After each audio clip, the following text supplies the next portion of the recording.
बहुत पुरानी बात है। एक व्यक्ति था जो अपनी जिंदगी से बेहद परेशान था। उसका बचपन ही मुश्किलों से भरा हुआ था। उसके पिता का देहांत तब हो गया था जब वह बहुत छोटा था। इसके बाद माँ और छोटे भाई बहनों की जिम्मेदारी उसी पर आ गई। उसे बहुत कम उम्र में ही घर का बोझ उठाना पड़ा। जैसे जैसे वह बड़ा होता गया, उसकी जिम्मेदारियां भी उसी रफ्तार से बढ़ती गईं। फिर उसकी शादी हो गई।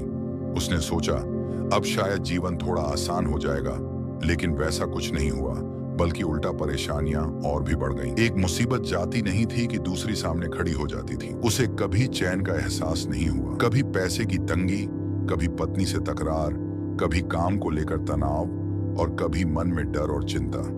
वह हर समय दुखी और बेचैन रहता।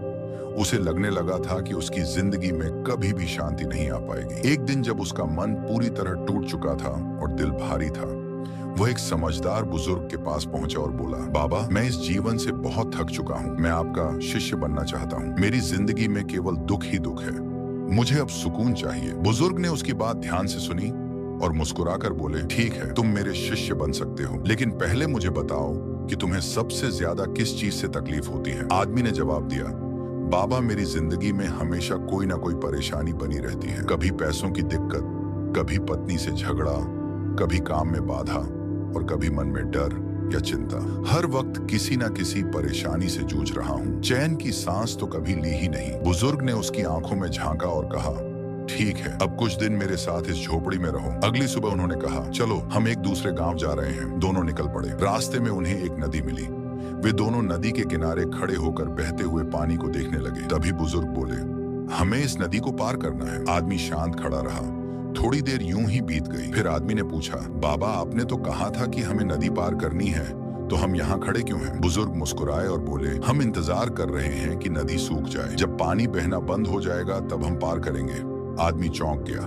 बोला, बाबा, ये कैसे संभव है? नदी खुद से थोड़ी सूख जाएगी। पानी तो लगातार बहता ही रहेगा। अगर हम यूं ही खड़े रहे तो कभी पार नहीं कर पाएंगे। हमें कोशिश करनी चाहिए, चाहे रास्ता थोड़ा कठिन ही क्यों ना हो। बुजुर्ग फिर मुस्कुराए और बोले, यही बात मैं तुम्हें समझाना चाहता था। जिंदगी भी इसी नदी की तरह है और जिंदगी की परेशानियां इस बहते पानी की तरह ये हमेशा बनी रहेंगी। अगर तुम इस इंतजार में बैठे रहोगे कि पहले सारी समस्याएं खत्म हो फिर आगे बढ़ोगे, तो तुम कभी भी जीवन में आगे नहीं बढ़ पाओगे। तुम्हें इन्हीं परेशानियों के साथ आगे बढ़ना होगा, उन्हें पार करना होगा। चाहे वह कितना भी कठिन क्यों ना लगे, तभी तुम जिंदगी की दूसरी ओर पहुंच सकोगे। फिर उन्होंने उसकी ओर देखा और बोले, मेरे दोस्त, दुनिया से भाग जाना किसी भी समस्या का समाधान नहीं है। ये ठीक वैसा है जैसे कोई इस नदी के सूखने का इंतजार करे। अगर तुम संसार छोड़ भी दो तो भी कोई ना कोई परेशानी तुम्हारे साथ बनी ही रहेगी। इसलिए घर जाओ, लौटो, मुश्किलों से भागो मत, उन्हें समझो और उनका सामना करो। यही असली रास्ता है आगे बढ़ने का।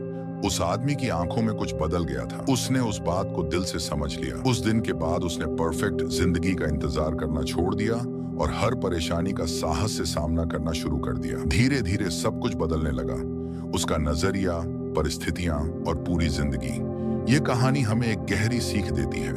हर किसी की जिंदगी में परेशानियां होती हैं। कोई आर्थिक संकट से जूझ रहा है, कोई रिश्तों से, कोई बीमारी से और कोई अपने अंदर की उथल पुथल से। हम अक्सर सोचते हैं कि बस एक बार यह परेशानी खत्म हो जाए फिर सब कुछ ठीक हो जाएगा, लेकिन सच ये है कि एक मुसीबत जाएगी तो दूसरी आ जाएगी।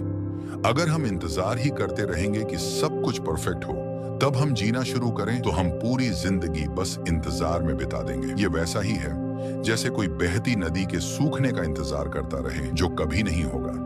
इसलिए जरूरी है कि हम मुश्किलों से ना भागें, उनका सामना करें। हर परेशानी हमें कुछ ना कुछ सिखाती है। हर चुनौती हमें और मजबूत बनाती है। सच्ची सफलता और शांति तब नहीं मिलती जब जिंदगी आसान हो जाती है, बल्कि तब मिलती है जब हम मुश्किलों के बीच भी चलना नहीं छोड़ते। तो रुकना मत, हकना मत और इंतजार मत करना। चलते रहो मुश्किलों के साथ भी, क्योंकि अंत में तुम जरूर पार कर जाओगे। अगर ये कहानी आपको पसंद आई हो तो कमेंट बॉक्स में जरूर बताएं और इसे अपने दोस्तों के साथ शेयर करें। बहुत बहुत